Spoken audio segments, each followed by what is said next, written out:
ये हमारे दमन का नानी दमन की जेटी है, जहाँ पर आपने देखा होगा कि हमारे बाप दादा के समय से, पोर्चुगाली समय से मछुआरे अपनी नाव को यहाँ पर रखते हैं और यहीं से नाव जब मच्छीमारी के लिए जाना चाहती है तो यहाँ से नाव को समुद्र में उतारा जाता है आइस वगैरह भरकर, और यहीं से नाव जब मच्छीमारी करके आती है तो यहीं पर समुद्र किनारे यहीं पर पार्क कर दी जाती है, जहाँ से मच्छियाँ अंदर से जो फिशिंग करके आती है वो मच्छियों को यहाँ पर अलग किया जाता है।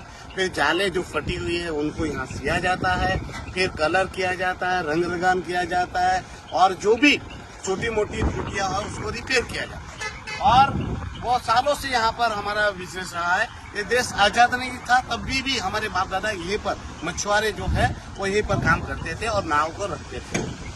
अब आपने देखा होगा कल रात से प्रशासनिक तुगलकी फरमान आया है। कोई फरमान नहीं देखा जाए तो कोई लिखित में नोटिस नहीं, कोई इंटीमेशन नहीं, डायरेक्ट हमारे वोटों को जबरन भरकर, और भरने का तरीका भी नहीं है, तोड़ ताड़ कर, आधे से ज्यादा वोटें तोड़ ताड़ कर भर दी गई है। आप देखोगे तो यहाँ पर जो ये सारी वोटों का जो है वो यहाँ समुद्र नारायण मंदिर है, यहाँ पर टाटा वोटें कल यहाँ पर बहुत सारी वोटें थी जिनको रातों रात उठा दिया गया। जब हमने कल जब ये इलीगल कार्यवाही प्रशासन द्वारा की गई तब मैंने यहाँ के कलेक्टर से बात की, मैंने यहाँ के डिप्टी कलेक्टर से बात की, मामलेदार से बात की और उनको पूछा कि भाई यहाँ से वोट क्यों उठाई जा रही। तो उनका कहना है कि ये जमीन जो है वो सरकारी। तो मैं पूछना चाहता हूँ, जो पूरे देश में फिशिंग होती है, मच्छीमारी होती है, वो क्या प्राइवेट लाइन पर होती है? अरे समुद्र क्या किसी के बाप की जागीर है? ये तो मछुआरों की जागीर है। मच्छीमारी के लिए काम ही सरकारी जमीन पर होता है। जितने भी बंदर बने हैं, पोर्ट बने हैं, वो सारे सरकारी जमीन पर तो बने हैं। ये बोट क्या कार थोड़ी है, क्या बाइक थोड़ी है, उसको समंदर से उठाकर अपने घर पे पार्क करें।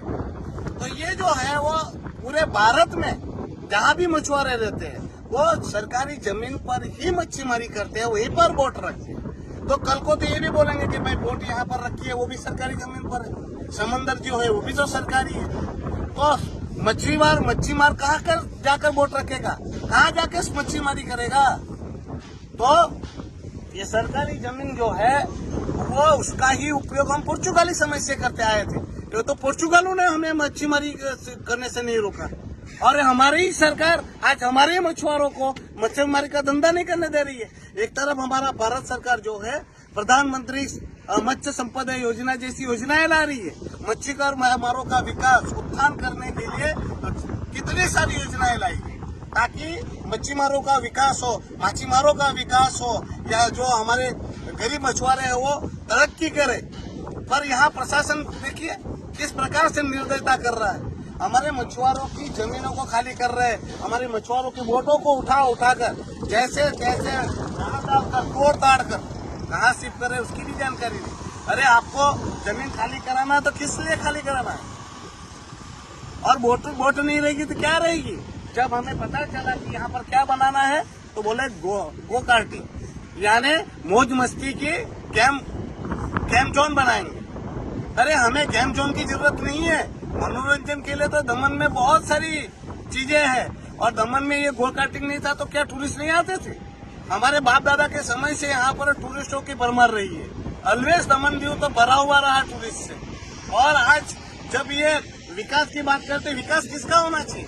विकास जो भी बने उसका विकास का फायदा दमन द्वीप के स्थानीय लोगों को होना चाहिए। ये तो उल्टी गंगा बह रही है। हमारे लोगों के काम धंधे छीनकर गुजरात के पूंजीपतियों के, प्रशासन जी के चहेते को फायदा पहुंचाने के लिए हमारे प्रशासन के, हमारे हक के रुपये से गो कार्टिंग बनाई जा रही है, और उसका फायदा पहुंचाया जाएगा किसको?